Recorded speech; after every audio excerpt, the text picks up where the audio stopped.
یہ پیغمبر جو ہم نے مخلوق کی اصلاح کے لیے بھیجے ہیں، ان کو ہم نے ایک دوسرے پر فضیلت عطا کی ہے۔ ان میں سے بعض وہ ہیں جن سے اللہ نے کلام فرمایا، اور ان میں سے بعض کو اس نے بدرجہ بلندی عطا کی، اور ہم نے عیسیٰ ابن مریم کو کھلی نشانیاں دی اور روح القدس سے ان کی مدد فرمائی۔ اور اگر اللہ چاہتا تو ان کے بعد والے لوگ اپنے پاس روشن دلائل آ جانے کے بعد آپس میں نہ لڑتے، لیکن انہوں نے خود اختلاف کیا، چنانچہ ان میں سے کچھ وہ تھے جو ایمان لائے اور کچھ وہ جنہوں نے کفر اپنایا۔ اور اگر اللہ چاہتا تو وہ آپس میں نہ لڑتے، لیکن اللہ وہی کرتا ہے جو وہ چاہتا ہے۔ اے ایمان والو، جو رزق ہم نے تمہیں دیا ہے اس میں سے وہ دن آنے سے پہلے پہلے اللہ کے راستے میں خرچ کر لو، جس دن نہ کوئی سودا ہوگا، نہ کوئی دوستی کام آئے گی اور نہ کوئی سفارش ہو سکے گی۔ اور ظالم وہ لوگ ہیں جو کفر اختیار کیے ہوئے ہیں۔ اللہ وہ ہے جس کے سوا کوئی معبود نہیں، جو سدا زندہ ہے، جو پوری کائنات سنبھالے ہوئے ہے، جس کو نہ کبھی اونگ لگتی ہے نہ نیند۔ آسمانوں میں جو کچھ ہے وہ بھی، اور زمین میں جو کچھ ہے وہ بھی، سب اسی کا ہے۔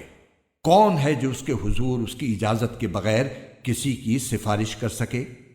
وہ سارے بندوں کے تمام آگے پیچھے کے حالات کو خوب جانتا ہے، اور وہ لوگ اس کے علم کی کوئی بات اپنے علم کے دائرے میں نہیں لا سکتے سوائے اس بات کے جسے وہ خود چاہے۔ اس کی کرسی نے سارے آسمانوں اور زمین کو گھیرا ہوا ہے، اور ان دونوں کی نگہبانی سے اسے ذرا بھی بوجھ نہیں ہوتا، اور وہ بڑا عالی مقام صاحب عظمت ہے۔ دین کے معاملے میں کوئی زبردستی نہیں ہے۔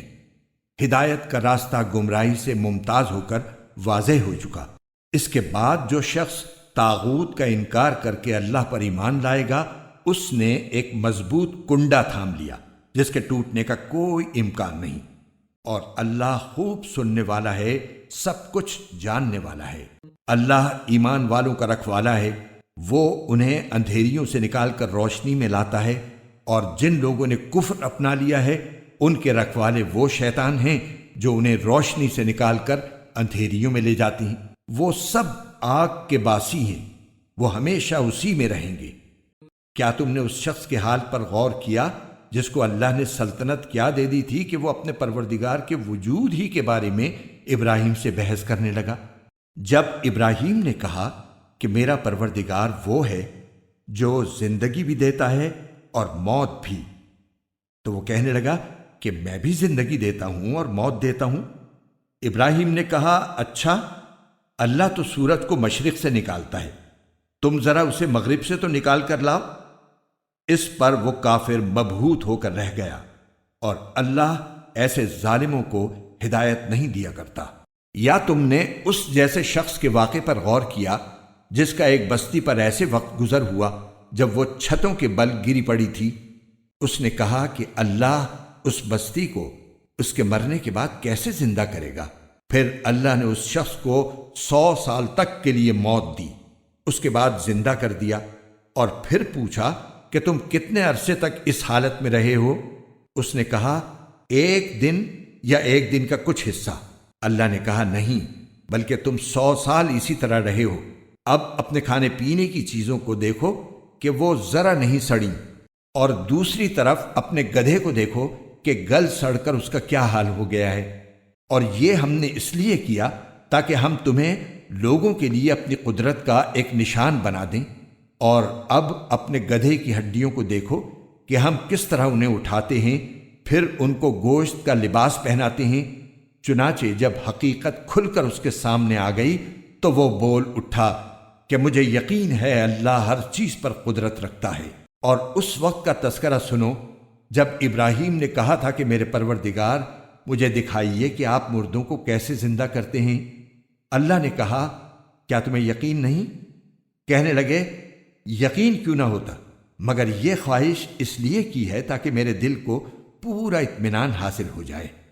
اللہ نے کہا، اچھا تو 4 پرندے لو اور انہیں اپنے سے مانوس کر لو، پھر ان کو ذبح کر کے ان کا ایک ایک حصہ ہر پہاڑ پر رکھ دو، پھر ان کو بلاؤ وہ چاروں تمہارے پاس دوڑے چلے آئیں گے۔ اور جان رکھو کہ اللہ پوری طرح صاحب اقتدار بھی ہے، اعلیٰ درجے کی حکمت والا بھی۔ جو لوگ اللہ کے راستے میں اپنے مال خرچ کرتے ہیں ان کی مثال ایسی ہے جیسے ایک دانہ 7 بالیں اگائے اور ہر بال میں 100 دانے ہوں، اور اللہ جس کے لیے چاہتا ہے ثواب میں کئی گنا اضافہ کر دیتا ہے۔ اللہ بہت وسعت والا اور بڑے علم والا ہے۔ جو لوگ اپنے مال اللہ کے راستے میں خرچ کرتے ہیں پھر خرچ کرنے کے بعد نہ احسان جتلاتے ہیں اور نہ کوئی تکلیف پہنچاتے ہیں، وہ اپنے پروردگار کے پاس اپنا ثواب پائیں گے، نہ ان کو کوئی خوف لاحق ہوگا اور نہ کوئی غم پہنچے گا۔ بھلی بات کہہ دینا اور درگزر کرنا اس صدقے سے بہتر ہے جس کے بعد کوئی تکلیف پہنچائی جائے، اور اللہ بڑا بے نیاز بہت بردبار ہے۔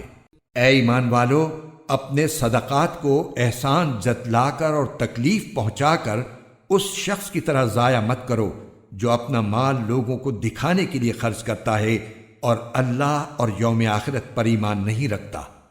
چنانچہ اس کی مثال ایسی ہے جیسے ایک چکنی چٹان پر مٹی جمی ہو، پھر اس پر زور کی بارش پڑے اور اس مٹی کو بہا کر چٹان کو دوبارہ چکنی بنا چھوڑے۔ ایسے لوگوں نے جو کمائی کی ہوتی ہے وہ ذرا بھی ان کے ہاتھ نہیں لگتی، اور اللہ ایسے کافروں کو ہدایت تک نہیں پہنچاتا۔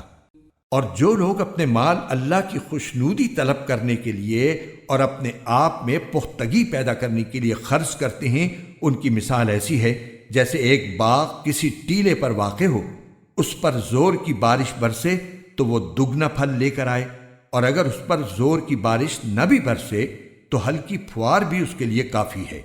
اور تم جو عمل بھی کرتے ہو اللہ اسے خوب اچھی طرح دیکھتا ہے۔ کیا تم میں سے کوئی یہ پسند کرے گا کہ اس کا کھجوروں اور انگوروں کا ایک باغ ہو جس کے نیچے نہریں بہتی ہوں، اور اس کو اس باغ میں اور بھی ہر طرح کے پھل حاصل ہوں، اور بڑھاپے نے اسے آ پکڑا ہو اور اس کے بچے ابھی کمزور ہوں؟ اتنے میں ایک آگ سے بھرا بگولا آ کر اس کو اپنی زد میں لے لے اور پورا باغ جل کر رہ جائے۔ اسی طرح اللہ تمہارے لیے اپنی آیات کھول کھول کر بیان کرتا ہے تاکہ تم غور کرو۔ اے ایمان والو، جو کچھ تم نے کمایا ہو اور جو پیداوار ہم نے تمہارے لیے زمین سے نکالی ہو، اس کی اچھی چیزوں کا ایک حصہ اللہ کے راستے میں خرچ کیا کرو، اور یہ نیت نہ رکھو کہ بس ایسی خراب قسم کی چیزیں اللہ کے نام پر دیا کرو گے جو اگر کوئی دوسرا تمہیں دے تو نفرت کے مارے تم اسے آنکھیں میچے بغیر نہ لے سکو۔ اور یاد رکھو کہ اللہ ایسا بے نیاز ہے کہ ہر قسم کی تعریف اسی کی طرف لوٹتی ہے۔ شیطان تمہیں مفلسی سے ڈراتا ہے اور تمہیں بے حیائی کا حکم دیتا ہے، اور اللہ تم سے اپنی مغفرت اور فضل کا وعدہ کرتا ہے۔ اللہ بڑی وسعت والا، ہر بات جاننے والا ہے۔ وہ جس کو چاہتا ہے دانائی عطا کر دیتا ہے، اور جسے دانائی عطا ہو گئی اسے وافر مقدار میں بھلائی مل گئی۔ اور نصیحت وہی لوگ حاصل کرتے ہیں جو سمجھ کے مالک ہیں۔ اور تم جو کوئی خرچ کرو یا کوئی منت مانو اللہ اسے جانتا ہے، اور ظالموں کو کسی طرح کے مددگار میسر نہیں آئیں گے۔ اگر تم صدقات ظاہر کر کے دو تب بھی اچھا ہے، اور اگر ان کو چھپا کر فقراء کو دو تو یہ تمہارے حق میں کہیں بہتر ہے، اور اللہ تمہاری برائیوں کا کفارہ کر دے گا، اور اللہ تمہارے تمام کاموں سے پوری طرح باخبر ہے۔ اے پیغمبر، ان کافروں کو راہ راست پر لے آنا آپ کی ذمہ داری نہیں ہے، لیکن اللہ جس کو چاہتا ہے راہ راست پر لے آتا ہے۔ اور جو مال بھی تم خرچ کرتے ہو وہ خود تمہارے فائدے کے لیے ہوتا ہے، جبکہ تم اللہ کی خوشنودی طلب کرنے کے سوا کسی اور غرض سے خرچ نہیں کرتے۔ اور جو مال بھی تم خرچ کرو گے تمہیں پورا پورا دیا جائے گا، اور تم پر ذرا بھی ظلم نہیں ہوگا۔ مالی امداد کے بطور خاص مستحق وہ فقراء ہیں جنہوں نے اپنے آپ کو اللہ کی راہ میں اس طرح مقید کر رکھا ہے کہ وہ معاش کی تلاش کے لیے زمین میں چل پھر نہیں سکتے، چونکہ وہ اتنے پاک دامن ہیں کہ کسی سے سوال نہیں کرتے، اس لیے ناواقف آدمی انہیں مالدار سمجھتا ہے۔ تم ان کے چہرے کی علامتوں سے ان کی اندرونی حالت کو پہچان سکتے ہو۔ مگر وہ لوگوں سے لگ لپٹ کر سوال نہیں کرتے۔ اور تم جو مال بھی خرچ کرتے ہو اللہ اسے خوب جانتا ہے۔ جو لوگ اپنے مال دن رات خاموشی سے بھی اور اعلانیہ بھی خرچ کرتے ہیں وہ اپنے پروردگار کے پاس اپنا ثواب پائیں گے، اور نہ انہیں کوئی خوف لاحق ہوگا نہ کوئی غم پہنچے گا۔ جو لوگ سود کھاتے ہیں وہ قیامت میں اٹھیں گے تو اس شخص کی طرح اٹھیں گے جسے شیطان نے چھو کر پاگل بنا دیا ہو۔ یہ اس لیے ہوگا کہ انہوں نے کہا تھا کہ بے بھی تو سود ہی کی طرح ہوتی ہے، حالانکہ اللہ نے بے کو حلال کیا ہے اور سود کو حرام قرار دیا ہے۔ لہذا جس شخص کے پاس اس کے پروردگار کی طرف سے نصیحت آ گئی اور وہ سودی معاملات سے باز آ گیا تو ماضی میں جو کچھ ہوا وہ اسی کا ہے، اور اس کی باطنی کیفیت کا معاملہ اللہ کے حوالے ہے۔ اور جس شخص نے لوٹ کر پھر وہی کام کیا تو ایسے لوگ دوزخی ہیں، وہ ہمیشہ اسی میں رہیں گے۔ اللہ سود کو مٹاتا ہے اور صدقات کو بڑھاتا ہے، اور اللہ ہر اس شخص کو ناپسند کرتا ہے جو ناشکرا گناہگار ہو۔ ہاں، وہ لوگ جو ایمان لائیں، نیک عمل کریں، نماز قائم کریں اور زکوٰۃ ادا کریں، وہ اپنے رب کے پاس اپنے اجر کے مستحق ہوں گے، نہ انہیں کوئی خوف لاحق ہوگا نہ کوئی غم پہنچے گا۔ اے ایمان والو، اللہ سے ڈرو، اور اگر تم واقعی مومن ہو تو سود کا جو حصہ بھی کسی کے ذمے باقی رہ گیا ہو اسے چھوڑ دو۔ پھر بھی اگر تم ایسا نہ کرو گے تو اللہ اور اس کے رسول کی طرف سے اعلان جنگ سن لو، اور اگر تم سود سے توبہ کرو تو تمہارا اصل سرمایہ تمہارا حق ہے، نہ تم کسی پر ظلم کرو نہ تم پر ظلم کیا جائے۔ اور اگر کوئی تنگ دست قرض دار ہو تو اس کا ہاتھ کھلنے تک مہلت دینی ہے، اور صدقہ ہی کر دو تو یہ تمہارے حق میں کہیں زیادہ بہتر ہے، بشرطے کہ تم کو سمجھ ہو۔ اور ڈرو اس دن سے جب تم سب اللہ کے پاس لوٹ کر جاؤ گے، پھر ہر شخص کو جو کچھ اس نے کمایا ہے پورا پورا دیا جائے گا، اور ان پر کوئی ظلم نہیں ہوگا۔ اے ایمان والو، جب تم کسی معین میعاد کے لیے ادھار کا کوئی معاملہ کرو تو اسے لکھ لیا کرو، اور تم میں سے جو شخص لکھنا جانتا ہو انصاف کے ساتھ تحریر لکھے، اور جو شخص لکھنا جانتا ہو لکھنے سے انکار نہ کرے۔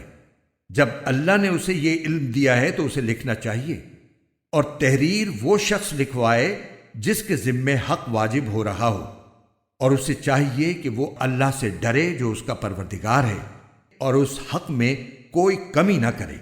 ہاں، اگر وہ شخص جس کے ذمے حق واجب ہو رہا ہے ناسمجھ یا کمزور ہو، یا کسی اور وجہ سے تحریر نہ لکھوا سکتا ہو تو اس کا سرپرست انصاف کے ساتھ لکھوائے، اور اپنے میں سے 2 مردوں کو گواہ بنا لو۔ ہاں، اگر 2 مرد موجود نہ ہوں تو 1 مرد اور 2 عورتیں ان گواہوں میں سے ہو جائیں جنہیں تم پسند کرتے ہو، تاکہ اگر ان 2 عورتوں میں سے ایک بھول جائے تو دوسری اسے یاد دلا دے۔ اور جب گواہوں کو گواہی دینے کے لیے بلایا جائے تو وہ انکار نہ کریں، اور جو معاملہ اپنی میعاد سے وابستہ ہو، چاہے وہ چھوٹا ہو یا بڑا، اسے لکھنے سے اکتاؤ نہیں۔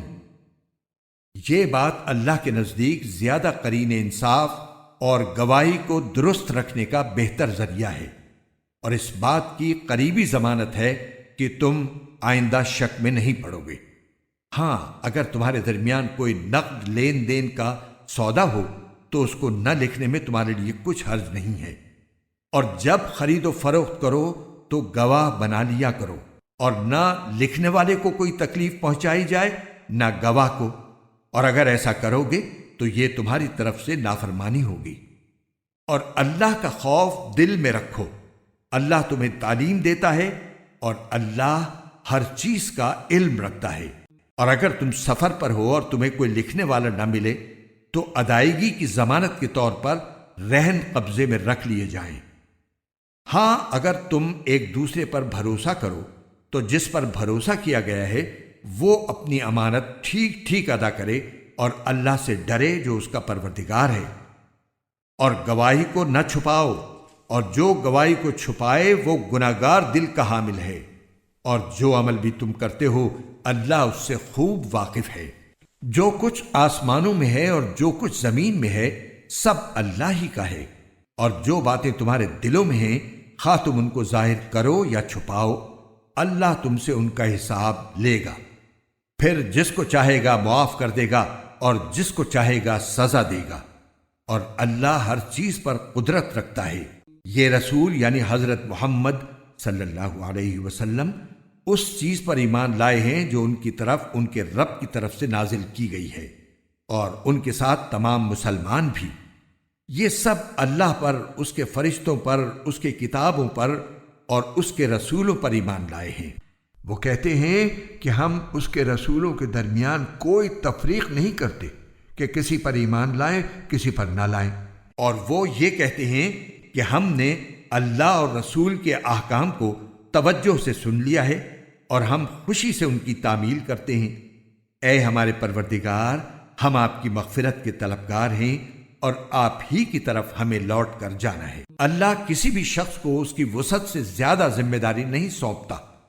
اس کو فائدہ بھی اسی کام سے ہوگا جو وہ اپنے ارادے سے کرے، اور نقصان بھی اسی کام سے ہوگا جو اپنے ارادے سے کرے۔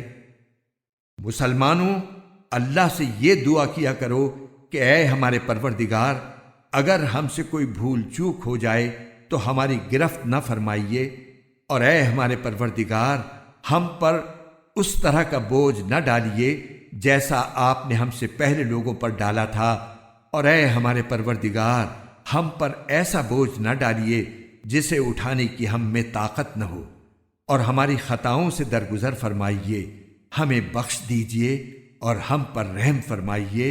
آپ ہی ہمارے حامی و ناصر ہیں، اس لیے کافر لوگوں کے مقابلے میں ہمیں نصرت عطا فرمائیے۔